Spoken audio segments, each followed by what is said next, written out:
What is up guys? So for today's video meron tayo ditong Aerox 2021 model. So baka familiar kayo sa Aerox na ito mga idol, dahil binild yan ng isang motovlogger na Kapampangan din syempre. So kung familiar kayo kay Red Sweet Potato mga idol, ayan, kabalan natin yan.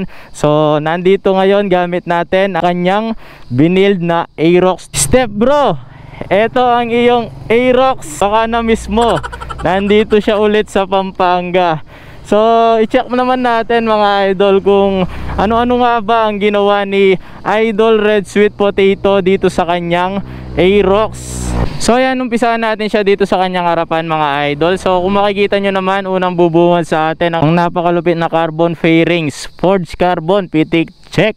Iyon o, grabe. Sa kaha pa lang mga idol, talagang takaw attention na, takaw tingin sa kalsada, no? At the same time, itong braking system niya is racing boy na din. So naka all-ins front shock. At alam ko dati mga idol is naka dual disc ito.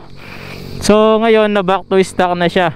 Napakaangas niyan dati mga idol, yung pagbid ni Idol Red Sweet Potato na dual disc conversion dito sa kanyang harapan. Meron pala siyang mini driving light sa taas.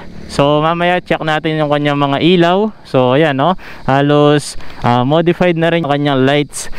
So dito naman tayo sa kanyang likuran mga idol. Unang-unang mapapansin natin is ang kanyang carbon pipe na Yoshimura, pitik check.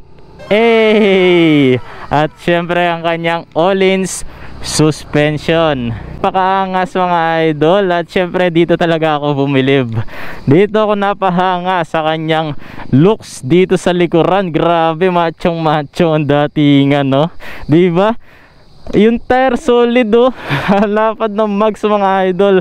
Kung di ako magkakamali, 7 inches yata ang lapad nitong kanyang mags, no? At the same time, itong kanyang CVT, alam ko is naka speed tuner na siya.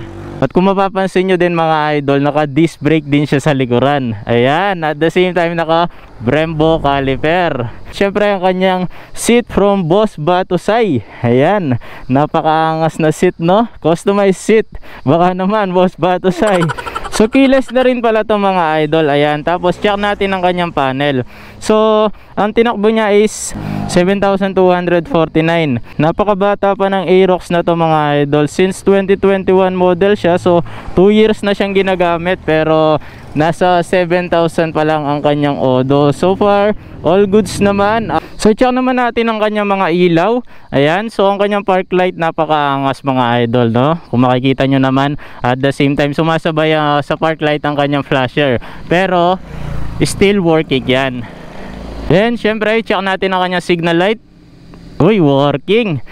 Right side signal light working. At syempre meron din siyang mini driving light. So meron siya ditong fast light, yun, no? At syempre yon natin yung low. Wow, napakaluhanag dyan mga idol. Not sure kung anong brand dito, ha. I-high natin. Yun, napakaluhanag dyan sa gabi mga idol, na ina-try na natin siya kagabi. Natin sa harap mga idol naman ang makikita natin sa kanyang likuran. Yun, no? Napakaangas ng kanyang signal light mga idol. I-try natin yung left side. Yun, angas, oh. Try natin yung hazard kung ganun din siya. Yan, hazard natin mga idol. Wow, grabe, napakaangas na ilaw niya, oh, yung hazard niya mga idol. Check natin sa harapan. So kung working pa rin, yun, no? Diba? Still working mga idol. So far goods, all goods siya, all working. So dumako naman tayo sa kanyang engine mga idol. So ito ay stock engine lang na naka CVT. So speed tuner na ang gilid. Yun lang naman mga idol. So para sa akin all in goods mga idol. At dito talaga ako na mangha sa kanyang conversion dito sa likuran. So kung makikita nyo, napakalinis mga idol. At bumagay din ang kanyang customized cap dito. So yun lang mga idol. At sa mga nagtatanong, for sale din po ang unit na ito.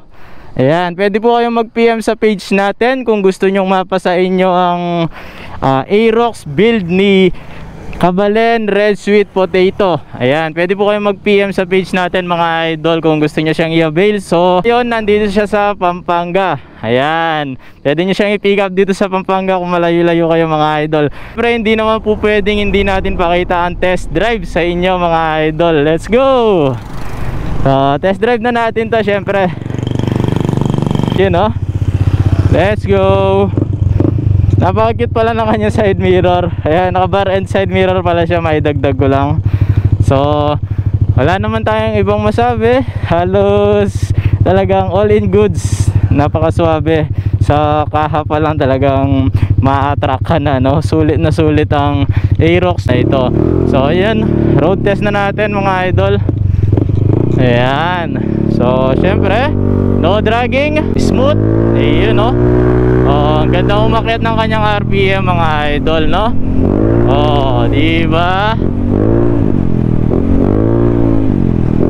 So, kahit na converted siya sa likod na naka-monoshock siya, napakaganda, stable pa rin siya sa daan, no? Lalo na big tire na siya at malapad na yung mags.